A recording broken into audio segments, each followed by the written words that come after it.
ভগবান কি পঞ্চ ভাগবত বসি পড়ুথা পঞ্চ ভাগবত বসি পড়ুথা।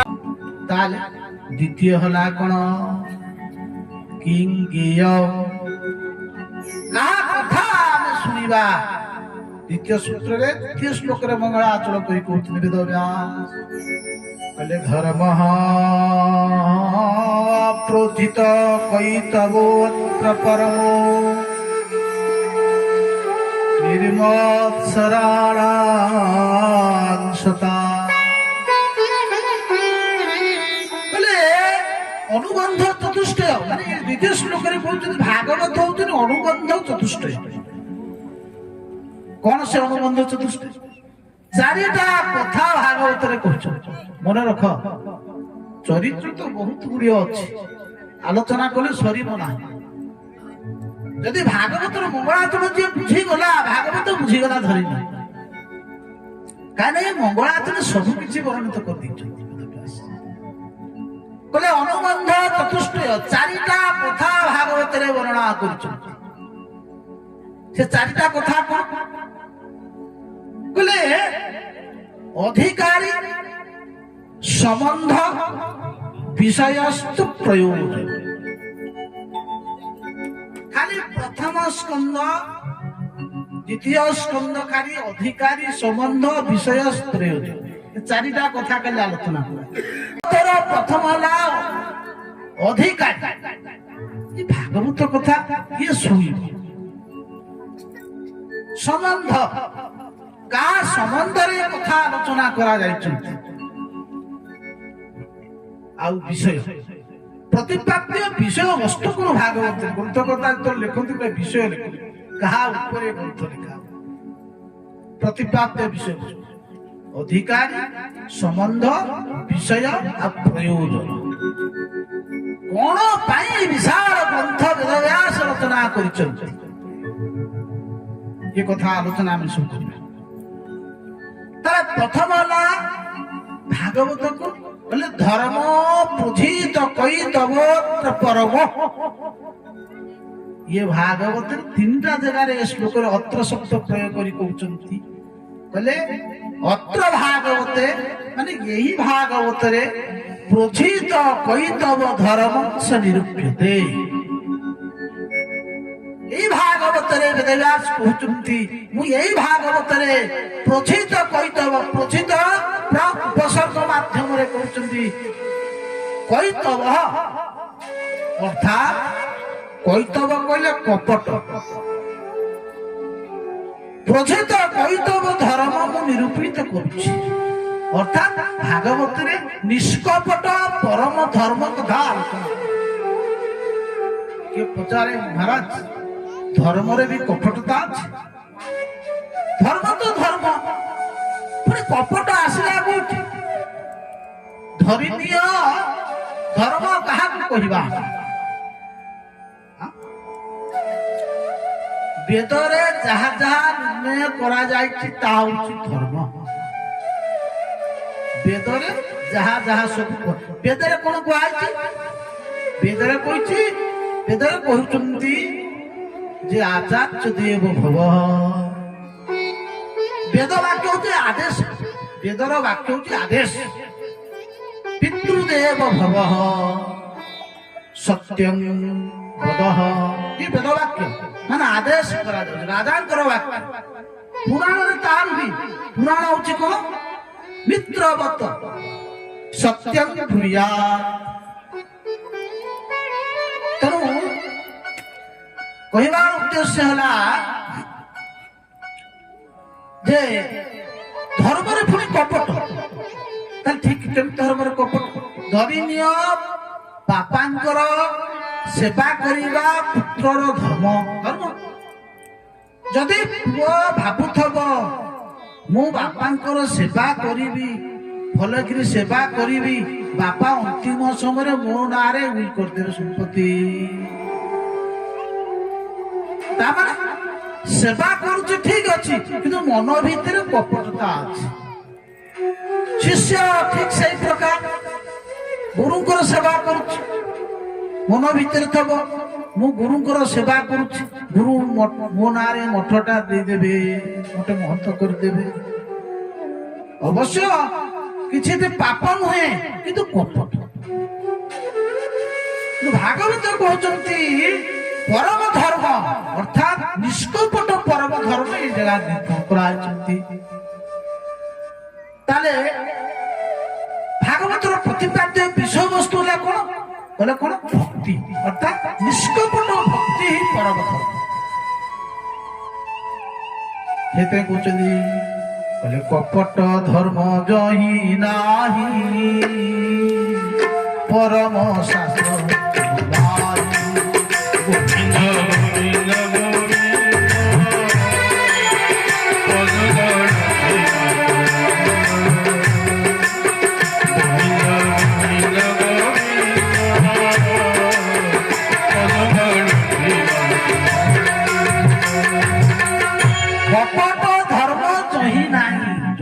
কপট ধর্ম নাই, সে পরম শাস্ত্র, তাকে পরম শাস্ত্র কুহাযাଏ। অর্থাৎ কହୁଛନ୍ତି ধর্ম প্রধিত কৈতবত্র পরম নির্মৎ শরণাং সতা। ভাগবতর অধিকারী কি? অধিকারী বলে সেই ব্যক্তি অধিকারী যাহাଙ୍କ নির্মৎ শরণ, ଯାହାଙ୍କ ପାଖରେ ମତ୍ସରତା ନାହିଁ। ମତ୍ସରତା ଈର୍ଷା, ମାନେ ନିଜକୁ କୁହନ୍ତି ମତ ସଦୃଶଂ କୋପି ନ ମର୍ହତେ, ମାନେ ମୋ ଠାରୁ କେହି ଅଧିକ ନୁହେଁ। এই যে মৎসর সংসারে দুই প্রকার মৎসরতা, গোটে মশা মৎসর, ଆଉ ଗୋଟେ ଅଛି ମତ୍ସର। আরে মশা তো কামুড়িলে কছুয়া দানা লগাই দিও, হ্যাঁ বিভিন্ন প্রকার ধূপকাঠি লগাই দিও, মশা পড়েইবে। মৎসর যাহাକୁ লাগিলা ତାକୁ କେହି ପାରିବେନି। মহারাজ বহুত বড় বড় মহাত্মাକୁ ଲାଗିଯାଏ ରୋଗ। বড় বড় উচ্চ কোটির সন্থକୁ ମଧ୍ୟ ମତ୍ସରତା ହେଇଯାଏ। ভগবান কৃপা করন্তু ଏ ମତ୍ସରତା କେବେ ନ ଆସୁ। କହିଲେ ସେଇ ବ୍ୟକ୍ତି ଭାଗବତ ଅଧିକାରୀ। କହିଲେ ମତ୍ସର ଯାହାଙ୍କ ପାଖରେ ନିର୍ମତ୍ସର ସଦା, ଯାହାଙ୍କ ପାଖରେ ମତ୍ସରତା ନାହିଁ, ସେ ହଉଛି ଭାଗବତ ଶୁଣିବା। ତାହେଲେ ଧର୍ମ ଗଲା, ଆଉ ରହିଲା କଣ? ଯେ ଅଧିକାରୀ, ଅଧିକାରୀ ଯାହାଙ୍କର ମତ୍ସରତା ନାହିଁ। କହିଲେ ଧର୍ମ ପୂଜିତ କୈତବତ୍ର ପରମ ନିର୍ମତ୍ସରାଣାଂ ସତା। ଭାଗବତ ଶୁଣିଲେ ଲାଭ। এই ভাগবতের অত্র ভাগবতের এই ভাগবতের বলে বাস্তব বস্তু। ভাগবত শুনিবা বা এতে বাস্তব অকুচনি কোন না ব্যক্তি বাস্তব বস্ত্র মস্তু। বাস্তব কইলে কোন বাস্তব? তিনটা জিনিস। বাস্তব জ্ঞান, প্রকৃত জ্ঞান আমাকে মিলিଯିବ যদি আমি এই ভাগবত অধ্যয়ন করিবা। কোন না বাস্তব হচ্ছে জীব, বাস্তব মায়া, বাস্তব জগৎ। আমার স্বরূপ কোন আমি প্রকৃত, আমার জীবর প্রকৃত স্বরূপ কোন আমি জানিযা। ଆଉ ବାସ୍ତବ ଜୀବନ ତତ୍ତ୍ୱ। ଭଗବାନଙ୍କ ଯୋଉ ମାୟା ଅଛି, ମାୟାର ସ୍ୱରୂପ କଣ, ମାୟା କଣ ଆମେ ଜାଣିଛେ। ଆଉ ବାସ୍ତବ ଜଗତ, ଜଗତ କଣ, ୟା ବିଷୟରେ ମଧ୍ୟ ଆଲୋଚନା କରା। ଆଉ ଯେତେବେଳେ ଆମେ ଏଇ ବାସ୍ତବ ବସ୍ତୁକୁ ଆମେ ଜାଣିଥିବା କଣ, ବେଦ୍ୟଂ ବାସ୍ତବ ବସ୍ତୁ ମତ୍ତ ଶିବଦମ୍, ଶିବଦମ୍ କଲ୍ୟାଣ, ଜୀବନ ତାର କଲ୍ୟାଣ ହେଇଯିବ। ଆଉ କଲ୍ୟାଣ ହବା ମାତ୍ରେ କହିଲେ କହିଲେ ତାପତ୍ରୟ ଉନ୍ମୂଳନ। ଏ ଯୋଉ ସଂସାର ଯୋଉ ତାପ ଅଛି, ତ୍ରିତାପ ଜ୍ୱାଳା ଅଛି, ଏ ତ୍ରିତାପ ଜ୍ୱାଳା ସଦା ସର୍ବଦା ଆମକୁ ଦଗ୍ଧ କରୁଛି। ଯେତେବେଳେ ମହାମୁନି କୃତେ ବେଦବ୍ୟାସଙ୍କ ଦ୍ୱାରା ରଚିତ ହେଇଥିବା ମହାମୁନି କୃତେ କିମ୍ବା ପରୈରୀଶ୍ୱର ସତ୍ୟ ହୃଦୟ ଅବରୁଦ୍ଧତେ, ଆମେ ଦାନ କରିବା। ଦାନ କରିନି, ଦାନ କଲେ ଦାନର ମୂଲ୍ୟ ରହିବ। ତୀର୍ଥ ଯାଇନି, ତୀର୍ଥ କଥା ଭାବିଲେ, ତୀର୍ଥ ଗଲେ ତୀର୍ଥର ଫଳ ପାଇବା। କିନ୍ତୁ ଭାଗବତ କହୁଛନ୍ତି କଣ, କହିଲେ ଶ୍ରବଣ ମାତ୍ରେ ଖାଲି ଶୁଣିବା କଥା କହୁନାହାନ୍ତି, শুশ্রূষুবি তৎক্ষণা মানে যে ଆଜି ଶୁଣିବି କାଲିକୁ ମୋର କଲ୍ୟାଣ ହବ। ନା ନା ନା, ଗଙ୍ଗାରେ ସ୍ନାନ କରିବି ଫଳ ପାଇପାରେ ନ ପାଇପାରେ ସେ ଅଲଗା କଥା, କିନ୍ତୁ ଭାଗବତ ଯୋଉମାନେ ଶୁଣିବେ, ଭାଗବତ କଣ କହୁଛନ୍ତି ନା ଶ୍ରୀମଦ ଭାଗବତେ ମହାମୁନି କୃତେ କିମ୍ବା ପରୈରେଶ୍ୱର ସଦ୍ୟ ହୃଦୟ ଅପରୁଧ୍ୟତେ ଅତ୍ର କୃତିଭି ଶୁଶ୍ରୂଷୁଭି ତତ୍କ୍ଷଣା। ଶୁଣିଲା ମାତ୍ରେ ମୁଁ କଥା ବୁଝିପାରୁଛୁ ତ, ମୁଁ ଆଉ ସରଳ ଭାଷା ମାନେ ଶ୍ରବଣ ମାତ୍ରେ ଶୁଶ୍ରୂଷୁଭି ତତ୍କ୍ଷଣା ହରି ଅବରୁଧ୍ୟତେ ହୃଦେ।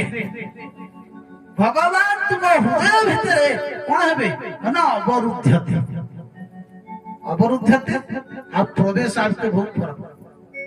ବର୍ତ୍ତମାନ ଆପଣ ମାନେ ଯେ କଣ ଅଛନ୍ତି, କଣ ଅଛନ୍ତି ପ୍ରବେଶ କରୁଛନ୍ତି। କଣ ଭାଗବତଙ୍କର ସପ୍ତାହ ଜ୍ଞାନ ଯଜ୍ଞ ପ୍ରବଚନ ହଉଛି, ମୁଁ ମାନେ ତା ଭିତରେ ବସିଛି ପ୍ରବେଶ କରୁଛି। କଣ କରୁ ସିନେମା ହଲରେ ପ୍ରବେଶ କୁହନ୍ତୁ ନାଇଁ। ହଁ, ଆମେ ବର୍ତ୍ତମାନ ପ୍ରବେଶ। ଯଦି ଆମର ଜଣେ ଭାଇ ଯିବେ ଯାଇକି ସେଠି କଣ କରିବେ ତାଲା ପକେଇଦେବେ, ଆଉ କଣ ବାହାରି ପାରିବେ ତ?